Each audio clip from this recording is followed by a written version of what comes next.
Friends, இன்றைக்கி சிறகடிக்க ஆசை பார்ப்போமா? பார்க்குறதுக்கு முன்னாடி சேனலை லைக் பண்ணிக்கோங்க.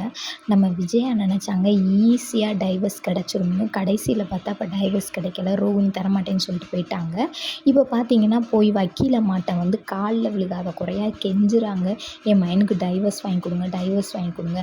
என் மகன் வந்து அந்த தப்பை செஞ்சுருக்க மாட்டேன், அவள் பண்ணாத தப்பா, இதுவும் அவள் ஏதோ ஒரு தப்பை பண்ணிவிட்டு என் மகன் மேலே பழிய தூக்கி போடுறேன் அப்படின்னு சொல்கிறாங்க. சொல்லையில் அப்போ வக்கீல் அம்மா சொல்கிறாங்க, நீங்கள் நினைக்கிற மாதிரியெல்லாம் கிடையாது. இப்போ டிஎன்ஏ டெஸ்ட் இருக்குது, அது வந்து பிள்ளை பெற்றதுக்கப்புறம் தான் நம்ம பார்க்கணுன்னு கிடையாது. இப்போயே ரோஹிணி வீட்டையும் மனோஜோடதையும் ஒன்று வச்சு பார்த்தோம்னாலே தெரிஞ்சு போயிடும்.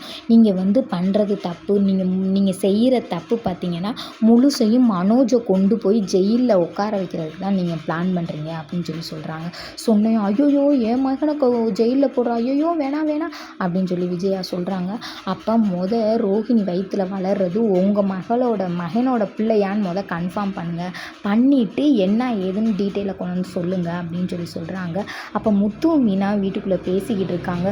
உண்மையிலே வந்து ரோஹிணி இந்த தப்பை பண்ணியிருப்பாங்களா பண்ண மாட்டாங்களா? அப்போ மனோஜ் இவங்க முத்து சொல்கிறாங்க, அவன் முழிக்கிறத பார்த்தா அவன் அப்படி தப்பு பண்ணியிருப்பேன்ற மாதிரி தானே தெரியுது அப்படின்றாங்க. அப்போ மீனா சொல்கிறாங்க, எந்த ஒரு பொம்பளையாலும் இதில் மட்டும் பொய் சொல்ல மாட்டாங்கங்க, இதில் வந்து மனோஜ் தான் பொய் சொல்கிறாரு, ரோஹிணி பொய் சொல்லலை.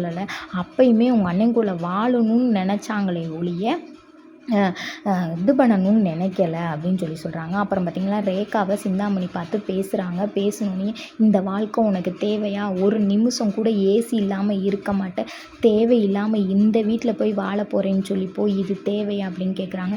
என்னைய சத்யா சூப்பராக பார்த்துக்கிறியாம்மா, நான் சத்யா கூட இருக்கிறதுல ரொம்ப சந்தோஷப்படுறேன், எனக்கு காசோ பணமோ எதுவுமே தேவையே இல்லைம்மா அப்படின்னு சொல்கிறாங்க ரேகா.